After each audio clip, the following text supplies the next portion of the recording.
राधा आके तू अब नहीं आजा,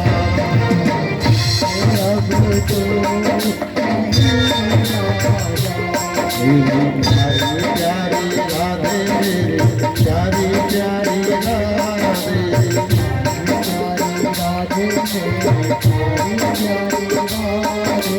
कान्हा की तू प्यारी है, कान्हा की तू प्यारी है, बस भानु दुलारी,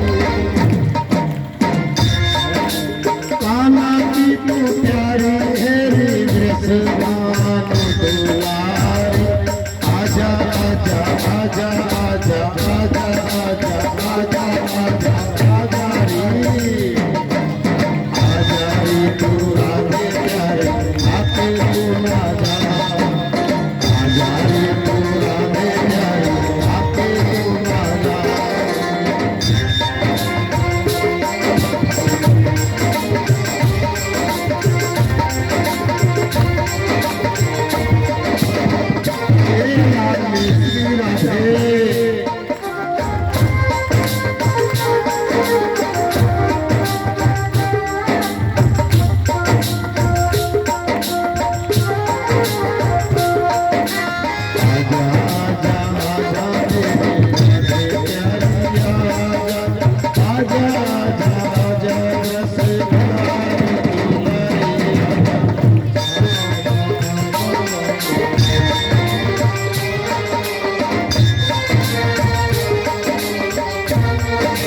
ये बरसाने वाली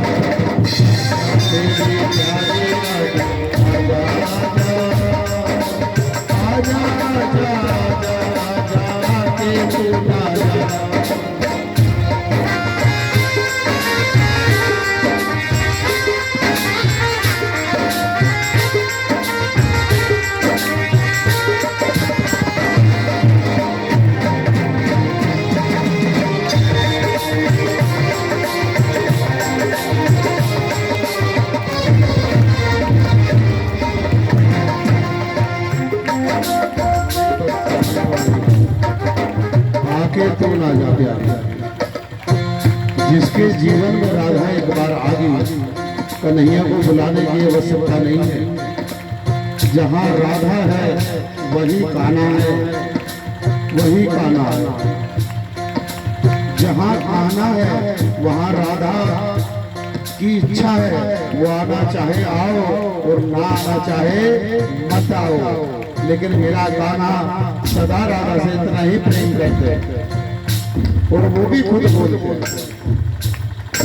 कि आजा आजा प्यारी गाने सुनने वाली, आजा आजा आजा रसे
संतों की प्यारी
जिसके जीवन में राधा है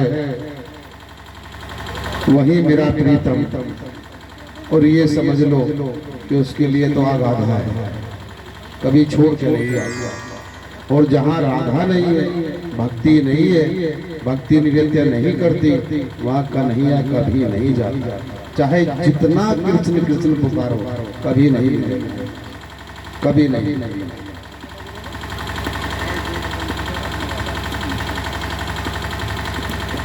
अब दोनों भैया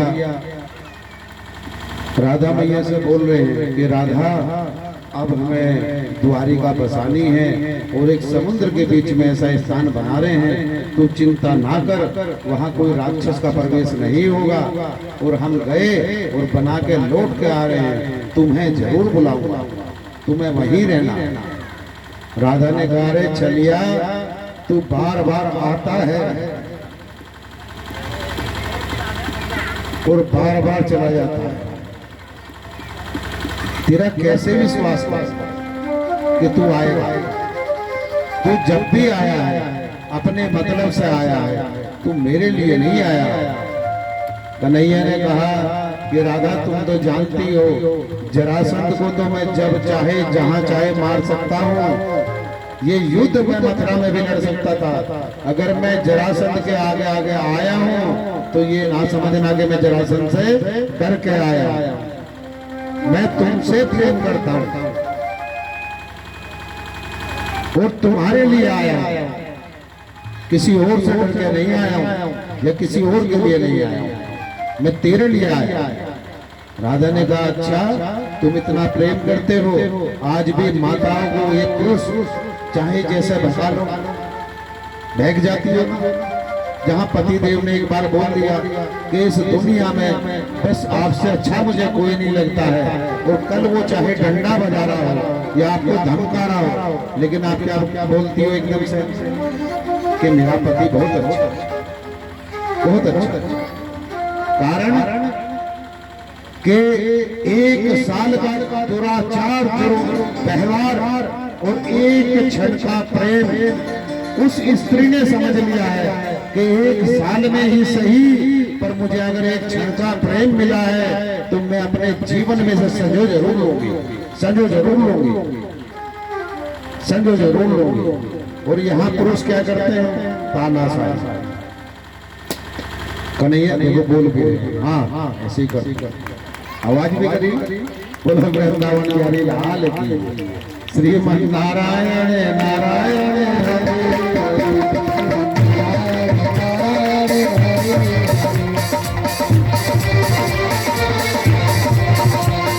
नारायण नारायण हरि हरि, श्रीमन नारायण नारायण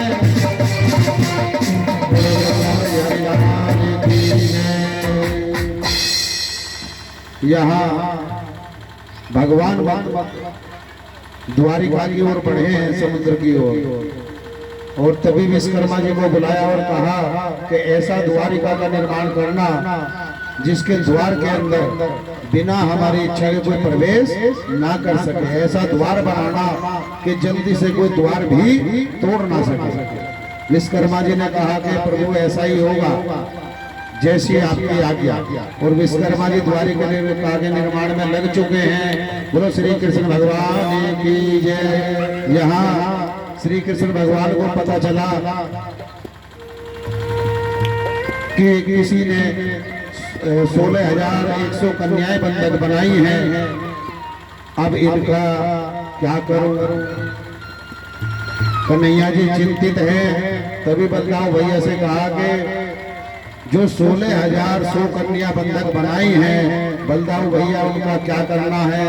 बलदाऊ भैया ने कहा कन्हैया अब तो बंधक हैं ही, थोड़ा इंतजार और कर, जहाँ इतने दिन हुए 4 दिन और सही, पहले प्यारे द्वारिका का निर्माण कर लो और उसके बाद फिर इन सबको रखोगे कहाँ? ये तो बात सही है, ये तो हमने सोचा ही नहीं था। कहा तो पहले आप द्वारिका का निर्माण कर लें और उसके बाद आपको जैसा अच्छा लगे, उचित लगे, आप वैसा ही करना। बोलो श्री कृष्ण भगवान की जय। अब द्वारिका तैयार हो चुकी है और कन्हैया बलदाऊ भैया दोनों द्वारिका में प्रवेश कर चुके हैं। तभी वहां जरासंध कालिया वन को लेके आया जो नारद जी ने भेजा था। ये नारद जी भी हमारे ऐसे ही थे कि जीवन में सदा उथल पुथल करते थे। बोलो नारद भगवान की जय। ये सब साधु संत उलट पुलट बहुत जल्दी करते हैं। बोलो वृंदावन बिहारी लाल की जय। खुद स्वयं नारायण के पास भेज दिया है, लेकिन भाव क्या था नारद जी का कि कालिया वन ऐसा राक्षस है जिसका तीनों लोकों में कोई वध नहीं कर सकता। बस मात्र एक ही रास्ता है, वो कौन है? श्री कृष्ण भगवान। वही कोई रास्ता निकालेंगे और मेरी समझ से तो इसका वध भी उन्हीं के हाथ से होगा। श्रीमन नारायण नारायण हरे हरे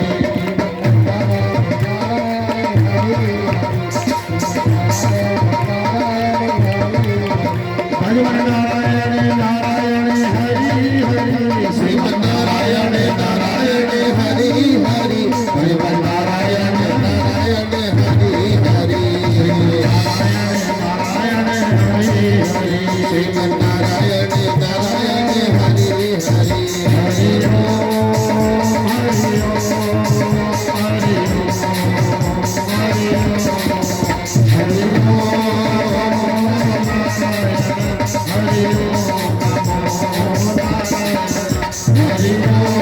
ओम हरि ओम हरि ओम हरि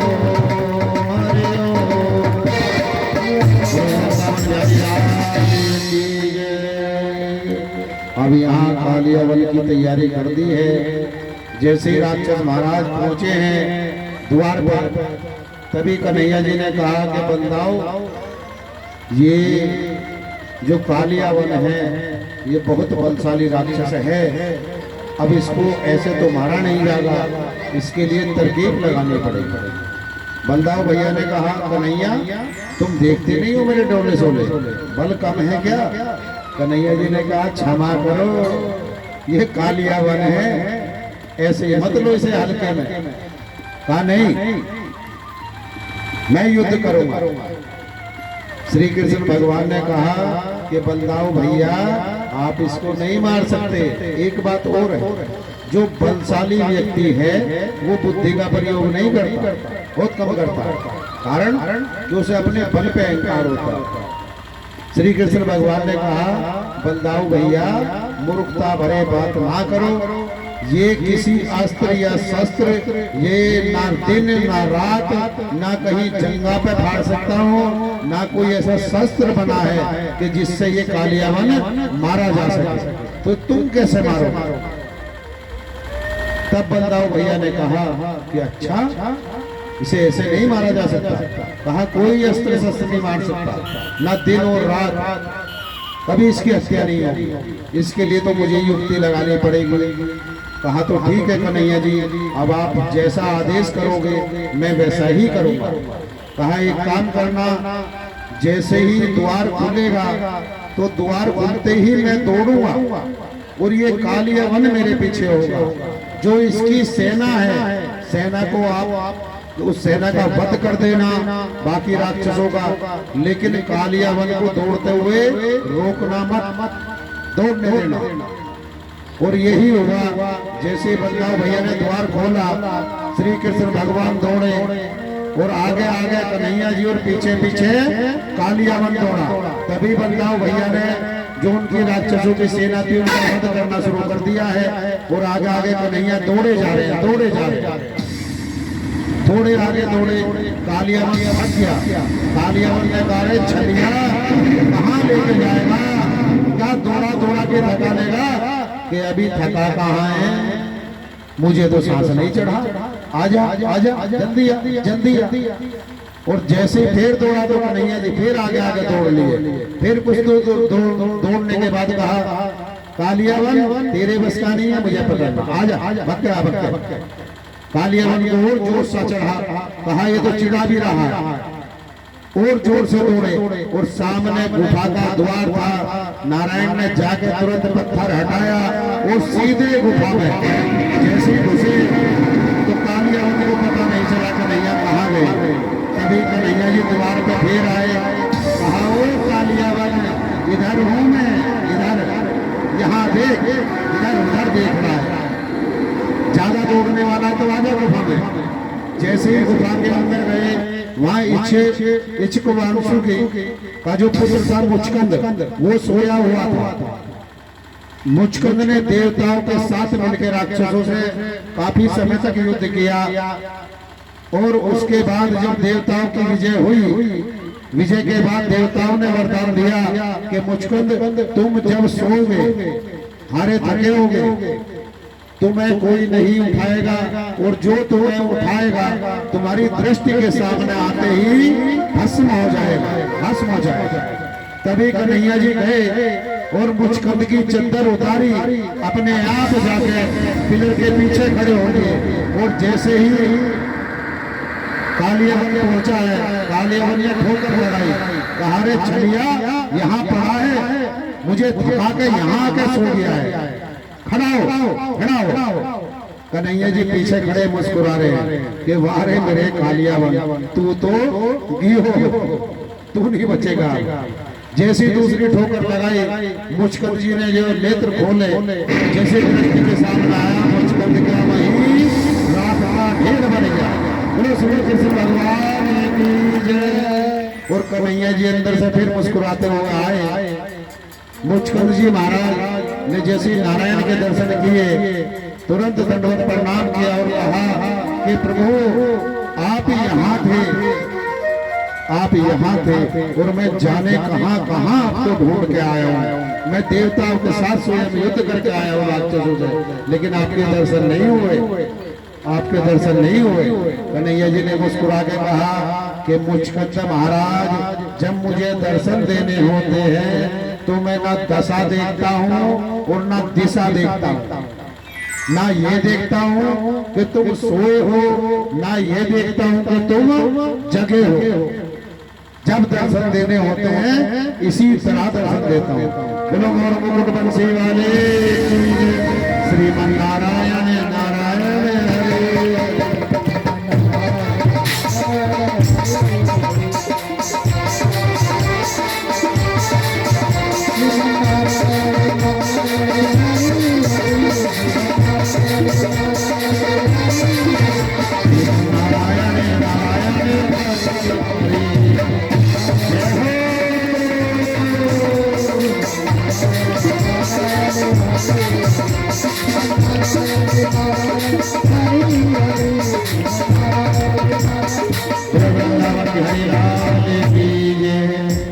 अब वहां की ओर प्रस्थान किया जाए। सारे राक्षसों का ढेर कर दिया है, कोई बचा तो नहीं है, सबको निपटा दिया। कल से अब तक करी क्या रहे थे मेरे कन्हैया जी ने, कल से अब तक सारे राक्षस ही निपटा। बोलो श्री कृष्ण भगवान की जय। अब यहाँ रुक्मणी जी के भैया रुक्मी, वैसे तो इनके 5 भाई थे, लेकिन सबसे बड़े जो भाई थे उनका नाम था रुक्मी और पिता का नाम था भीषक। ये विदर्भ देश की राजकुमारी थी। जो भीषक महाराज थे वो विदर्भ देश के राजा थे। उधर शिशुपाल जी से रुक्मी ने अपनी बहन की शादी पक्की करना चाहिए और जैसे ही रुक्मणी जी को पता चला कि मेरा भाई रुक्मी शिशुपाल के साथ मेरा विवाह करना चाहता है, तो रुक्मणी जानती थी कि ये राक्षस है, ये शिशुपाल ठीक नहीं है, ये राक्षसों के साथ रहता है। और आज भी अगर बहन बेटी को पता चल जाए कि जहाँ तेरी शादी होने जा रही है वो लड़का ठीक नहीं है, शराबी या कबाबी है, राक्षस प्रवृत्ति का है, तो क्या आज भी माता बहन शादी करना पसंद करेंगी? नहीं करेंगे ना। कारण कि देव प्रवृत्ति को सब चाहते हैं, अच्छे कर्म को चाहते हैं, बुरे का साथी कोई नहीं होता। स्वयं के माता पिता भी बुरे के साथी नहीं होते। जब कर्मों की सजा मिलनी शुरू होती है तो माता पिता कभी कर्म नहीं भोगते। कारण है कि जिसने किया है उसे ही भोगना है। गलत कार्य करने से पहले 20 बार सोचना चाहिए कि मैं करने के जा रहा हूँ, किसको कष्ट दे रहा हूँ, किसको दुख दे रहा हूँ और क्या कर रहा हूँ। कई बार आज एक चीज और देखने को मिल रही है जो समाज को दूषित करती है। ये हमारी माताएं बहन कमरे के अंदर जाएंगी, एक मोबाइल हाथ में होगा। अगर ये शौचालय में गई है तो भी मोबाइल, ये खाना बनाने लगी है किचन में तो भी मोबाइल, और जब कमरे के अंदर जाकर रात्रि में सोती है कई बार लाइक को जानते हो, फेसबुक पे लाइक, यूट्यूब पे लाइक होनी चाहिए, कितने लोग मुझे लाइक करते हैं, ये सब चेक करने के लिए अपने भद्दे तरीके के फोटो खींच के खुद डालता है। कई बार हमने मोबाइल पर देखा है कि जो सत्य सनातन धर्म की बेटियां हैं उनके फोटो बोल नहीं सकते हम व्यासपीठ पे किस तरह के फोटो आ रहे हैं, और चाहिए क्या, लाइक लाइक लाइक लाइक। उन माता बहनों से भी विनती है कि एक बात बता दें, आपको लाइक वो करेगा जो आपके विचार का जैसा हो, जैसे आपके विचार है। और कौन करता है, विशेष समुदाय के बच्चे, वे आपको ठप ठप ठप ठप लाइक करते हैं। देखते हैं कि सत्य सनातन धर्मी के बच्चे हैं, बेटियां हैं, इन्होंने कितने बढ़िया बढ़िया भद्दे भद्दे फोटो खींच के डाले। अगर हम लाइक नहीं करेंगे, मजाक नहीं बनाओगे तो और कौन बनाएगा इनके मजाक। तुम अपने धर्म की भी मजाक बनवाते हो, अपने माता पिता की गर्दन भी नीची कराते हो, समाज में बेइज्जती कराते हो। कारण लाइक लाइक लाइक लाइक। अरे लाइफ के चक्कर में ना पड़ो, लाइफ के चक्कर में पड़ो। लाइफ लाइफ लाइफ लाइफ बनाओ, लाइफ पे मत जाओ। आप इस तरह का कोई फोटो मत डाला करो। कई बार हम फेसबुक खोल के देखते हैं, क्योंकि हमारे जो है भागवत जी, ये भी गूगल पे भी आपको मिलेगा चैनल, यूट्यूब पे भी मिलेगा। और जैसे ही वो चैनल खोलना हो उससे पहले पहले हमें इतने दृश्य दिखाई देते हैं कि सत्य बता दो बेटा, हम चैनल ही बंद कर देते हैं, अपना नहीं देखते। कारण है कि हमें इतनी गंदगी देखनी पड़ रही है। अपने का नंबर बाद में है, पहले इस गंदगी से गुजर के जाना है, और गुस्सा भी आता है। आप सभी माता बहनों से विनती है, हाथ जोड़ के विनती है कि इस तरह के फोटो मत डाला करो। अगर डालना ही है फोटो को मनाही नहीं है, आपका मन है तो सूट सलवार पूरे पहन के दुपट्टा रख के और तब मुस्कुरा के खींच के डालो कि देख मैं शहर की बेटी हूँ, सत्य सनातन धर्म की बेटी हूँ। अंग प्रदर्शन नहीं करती, अपना अगर फोटो भी डालती हूँ तो अदब के साथ डालती हूँ, अदब के साथ डालती हूँ। यहाँ मनाही नहीं है, लेकिन अगर मनाही नहीं है तो उसका मिसयूज मत करो। आप कई बार मोबाइल लेते हो, छोटे बच्चे हैं जिनकी आयु 10 या 15 वर्ष है, जानते हो मोबाइल में क्या कर रहे हैं। जो 5 साल का बच्चा है आप उसे मोबाइल दे दो, सारे मोबाइल का पोस्टमार्टम कर देगा, और उसके बाद वो उसमें क्या देख रहा है ये सभी जानते हैं। कौन ऐसा नहीं जानता। वहां वो भजन नहीं सुन रहा, भागवत जी नहीं सुन रहा है, या कोई संस्कार वाली जगह नहीं उसने लगा रखा है। जब भी मोबाइल मिलेगा वो गलत जगह मिलेगा, गलत जगह, और उस बच्चे का जीवन तुम साथ में मिलकर बर्बाद कर रहे हो। कारण है कि आप उस बच्चे पे ध्यान नहीं दे पा रहे हो।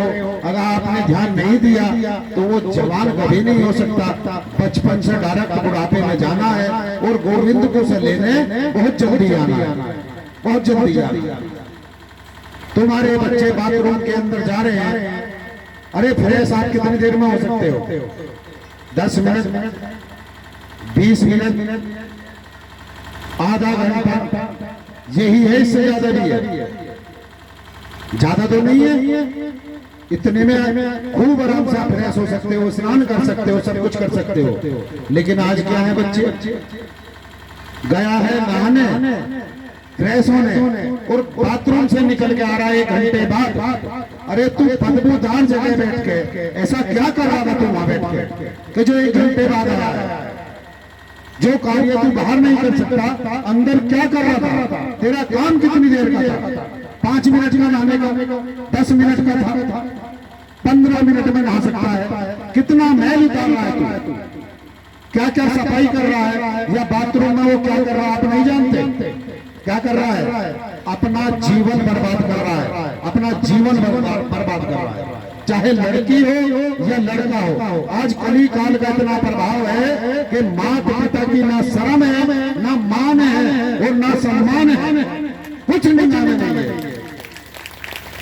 जो काम तुम 5 मिनट में कर सकते हो, 1 घंटे बाद मुस्कुराते हुए आ रहे हो बाहर निकल के, और माता ने अगर पिता ने पूछ लिया, अरे इतने टाइम कैसे लगा, मैं आज के बाद नहाने नहीं जाऊंगा, मत जा, ऐसे में 4 झंडे होता है कि बिना नहाए तुझे अवस्था नहीं है जनता यहाँ पे आकर हमारे सामने। बच्चों को बचा सकते हो, थोड़ा प्रयास से बचा सकते हो, लेकिन ना आपका ध्यान है, ना वैसे आप बच्चों से प्रेम करते हो। मेरे कन्हैया ने हर बार आपको समझाया है कि त्याग में प्रेम है। जहां आप आंख बंद करके प्रेम करते हो वो प्रेम नहीं है, वो एक दूसरे का जीवन का विनाश करना है। अगर मैं वो प्रेम होता तो राधा को बार बार छोड़ कर नहीं जाता, राधा को सदा अपने साथ रखता, विवाह भी करता। विवाह क्यों नहीं किया? क्योंकि मैं राधा से प्रेम करता हूं, इसलिए विवाह नहीं किया कि कहीं ऐसा ना हो विवाह के बाद मैं राधा का मान सम्मान ना कर पाऊं या प्रेम ना कर पाऊं, वो स्थिति में बनने नहीं दूंगा। ये प्रेम था। और आप किसे समझते हो? आपका बच्चा अपने जीवन बर्बाद कर रहा है, वहां मोबाइल ये बढ़ रहा है कमरे में, आप इतना भी नहीं बोल सकते कि मोबाइल यार बुक उठा, भगवान के भजन सुन ला, हम लगा रहे हैं भजन, टीवी चला रखा है भागवत जी सुन, तुम नहीं बोल सकते क्योंकि तुम्हारा ध्यान ही नहीं है उधर। चाहे उसका जीवन बर्बाद हो आबाद हो, वैसे क्या बोलते हो? पड़ोसी ने अगर आपसे आके बोल दिया कि भैया आपका बच्चे ने हमने फला जगह देखा है सिगरेट पी रहा था, तो आज की माताएं और भैया क्या बोलते हैं? मेरे बच्चे को उड़ा रहा है, मेरे बच्चे को उड़ा रहा है, मेरे बच्चे को। पड़ोसी भी सोचता है हम गए कहने थे, इसके भले को गए थे, इसके बच्चे को समझाने के लिए गए थे, और ये क्या बोल रही है कि मेरे बच्चों को उड़ाता है। भैया लड़ना तो मेरे बस की नहीं है, आज जो गलती हुई सो हुई, आइंदा मेरे सामने ही अगर इसके बच्चे कुछ भी करेंगे मैं नहीं बोल पाऊंगा, मैं नहीं बोल पाऊंगा। ये किसका विनाश किया आपने? कौन सी अकलबंदी की है? अरे तुम्हारे बच्चों को अगर कोई आगे गलत भी कह रहा है, झूठ भी बोल रहा हो, वो पड़ोसी हो या रिश्तेदार हो या बाहर का गहरा गहरा भी हो, अगर वो आके तुम्हारे से बोल रहा है तुम्हारा बेटा या बेटी मैंने वहां देखा है और गलत कार्य कर रहे थे, तुरंत विश्वास करो। अगर उन बच्चों का जीवन बचाना है तुरंत बोल दिया करो, अच्छा कहाँ देखा था? कि वहां बेटा मैं आज ही डांटूंगी, आते ही डांटूंगी, और मैं याद रखूंगी तुम्हारी बात, और आगे कहीं देख लो तुरंत बताना।